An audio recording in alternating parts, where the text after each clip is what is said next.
Morning kabayan.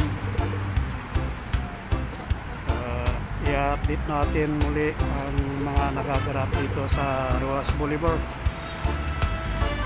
Ayan, mga tagalinis ng kalsada, aga naglilinis.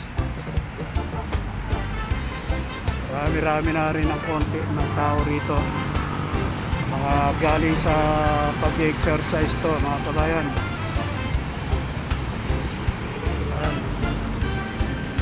Yung ginagawa naman dito sa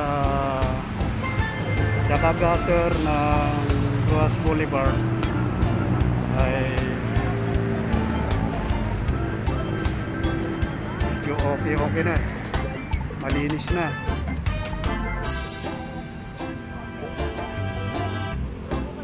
Tulad ng dati pa rin, ganun pa rin to.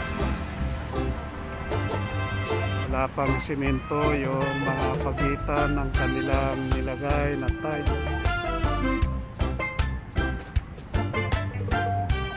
Ayan.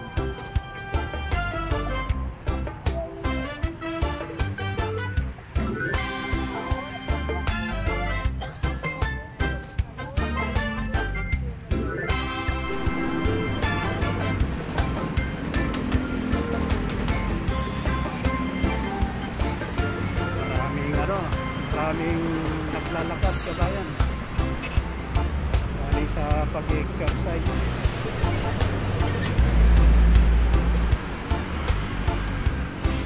Maaga yung mga taga-linis dito sa Biwok, maaga silang naglilinis. Ayan.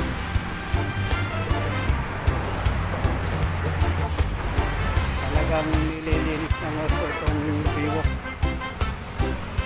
para kaaya-ayang tignan.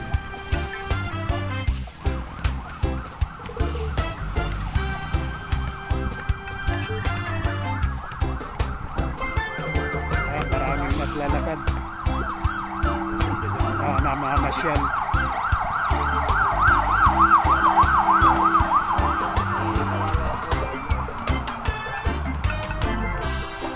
Punta tayo roon sa Pedroel, i-attend natin kung anong lugar yung ginagawang laron sa ating dagat.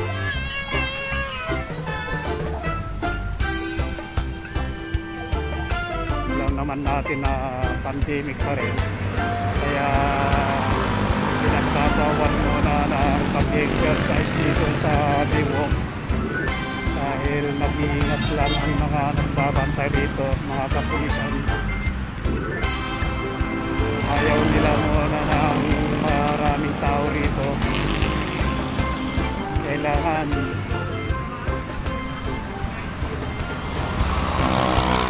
ay nagulong ng mga tao, kaya ayan, marami nagbabantay rito.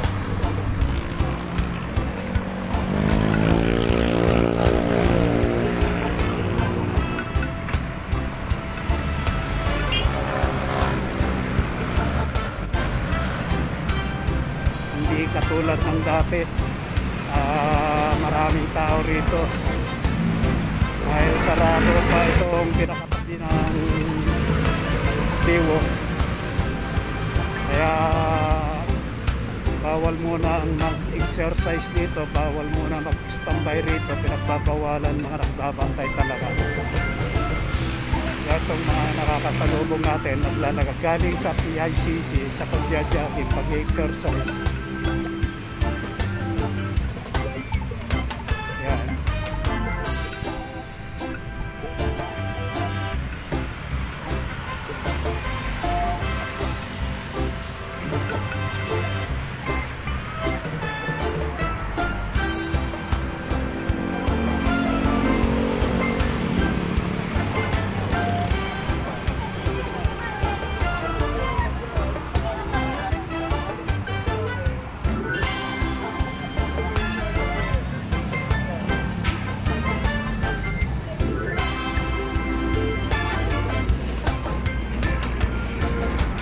May nanginam na rito, kompleto na, malinis na.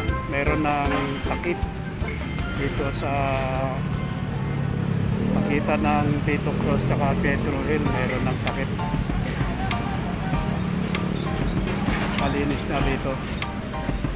Ito, ganito na to, malinis na. Ayan.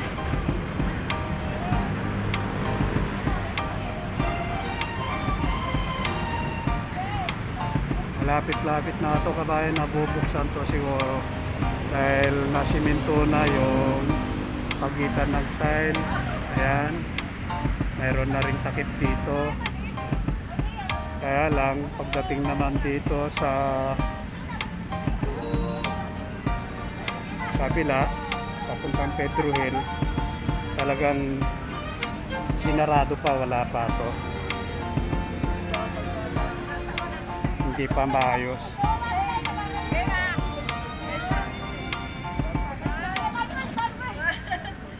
Ayan, sarado pa rito. Yung patungong Pedro Hill. Dahil marami pang gamit dito.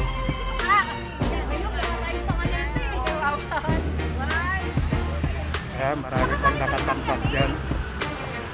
Yung tapat ng Pedro Hill at saka Paura ay marami pang gamit dyan. Tagal-tagal pa ito na masisiayos to. Bali dito lang sa pinakagitna ng Beto Cruz tsaka Pedro Hill hanggang Quirino ay medyo mainam-inam na, maayos-ayos na kabayan.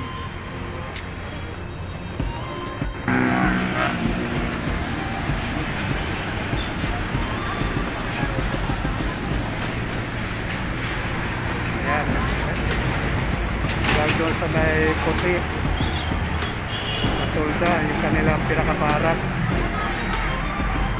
yun ang malinis-linis na.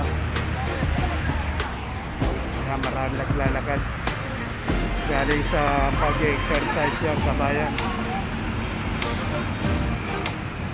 Pero kapag ito natapos na at malinis na to, pag tinanggal na itong pinakabakod dito, sigurado marami ng tao pupunta rito. Ngayon sarado pa to dahil wala pang tao rito, wala pang mag-exercise dito. Hanggang dito lang sa pinaka gutter, yung mga may halaman dito lang sila naka-standby. Ayan.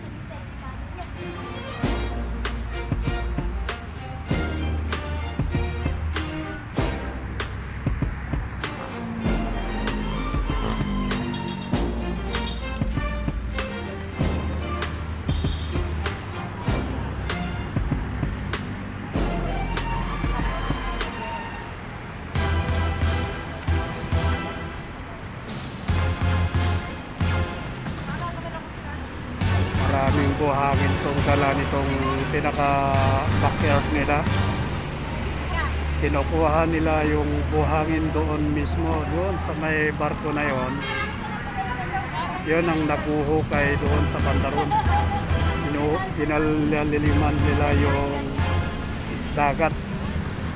Kinukuha na ng buhangin.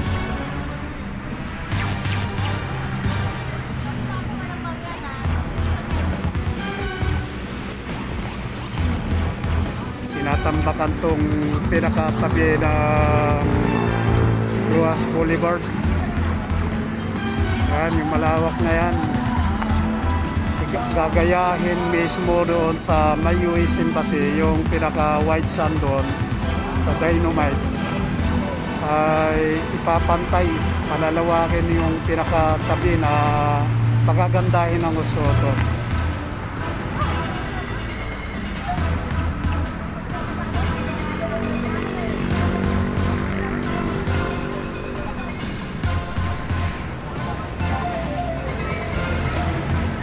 Ayan, dito sa may Pedro Hill, wala pang ayos dito.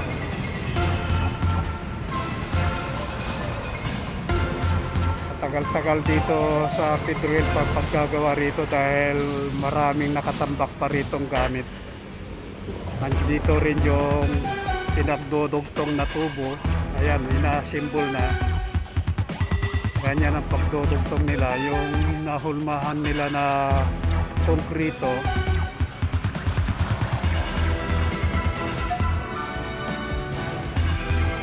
Kaya yung mga konkrito na dyan. Diyan nila ipapatong pag nilaglag na sa tubig. Marami-rami ito kabayan na hinahulmahan na konkrito na pagpapatungan ng tubo.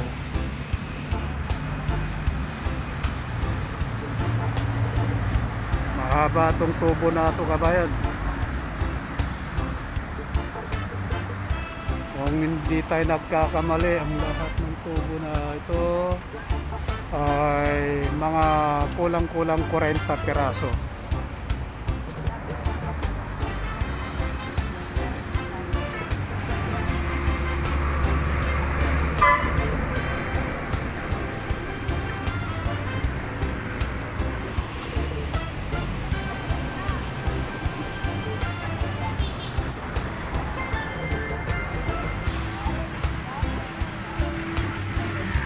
Kaya yung mga pulis nagro-ronda dahil pinagbabawal nila ng magkumpuk-kumpukan dito sa pinakatabi. Kaya may nagro-rondang mobile dito, mobile patrol.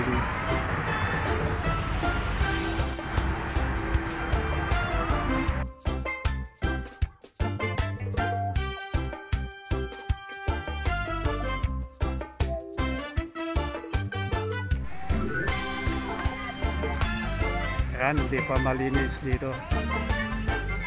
Punong-puno talaga ng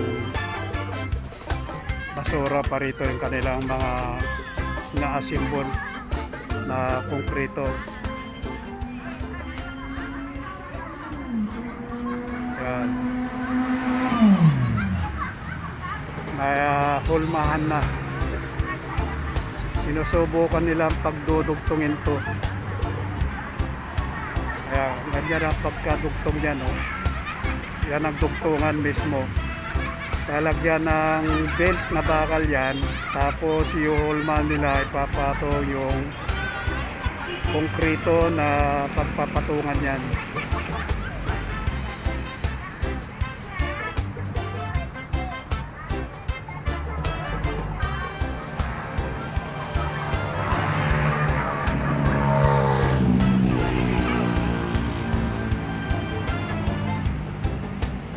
Ayan, hanggang dito na lang kabayan.